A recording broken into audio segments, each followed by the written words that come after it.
এই বাড়িটা শুধু ইট পাথরের নয়, এটা এক একটা হাসি, এক একটা স্মৃতি, এক একটা কান্না, এক একটা বকুনি, আর অসংখ্য ভালোবাসা গল্পের একটা সমুদ্র।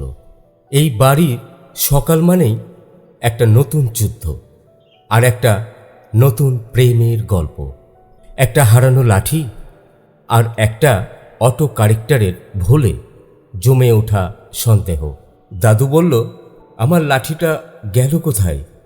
দিদা বললেন, তোমার লাঠির চেয়ে বড় সমস্যা হলো আজ রান্নায় লবণ কম হয়েছে কিনা।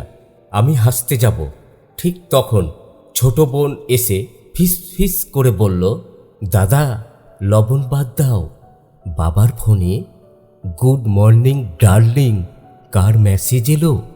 ব্যাস, এবার আসল নাটক শুরু।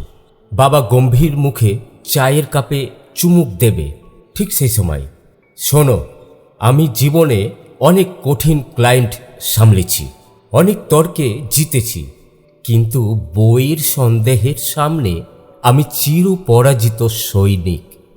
এদিকে মা চোখ বড় বড় করে বলছে, সৈনিক না, সত্যি কথা বলো, কাকে মেসেজ পাঠিয়েছিলে? বাবা তখন একটু থেমে বলল, আরে আরে আমি কি আর ভুল করতে পারি? ওটা অফিসের বসের নম্বর ছিল, ডার্লিং লেখা ছিল, অটো কারেক্টারের এটা দোষ। দাদু একটা কাশি দিয়ে বলল,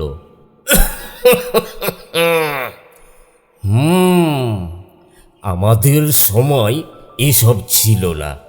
আমরা প্রেম করলে চিঠি লিখতাম, আর সেই চিঠি পৌঁছাতে 1 সপ্তাহ লাগত। আর এখন 1 সেকেন্ডে রিপ্লাই না দিলেই সম্পর্ক শেষ। আপনাদের যুগ ছিল ধৈর্যের যুগ, আর এখন 2 মিনিটের নুডলসও ধৈর্য ধরে বানাতে পারি না। দিদা মিষ্টি কথা বলছে, হ্যাঁ, তবে প্রেম তখন সত্যি ছিল। একবার চোখে চোখ পড়লে মনে হতো কবিতা লেখা হয়ে গেছে।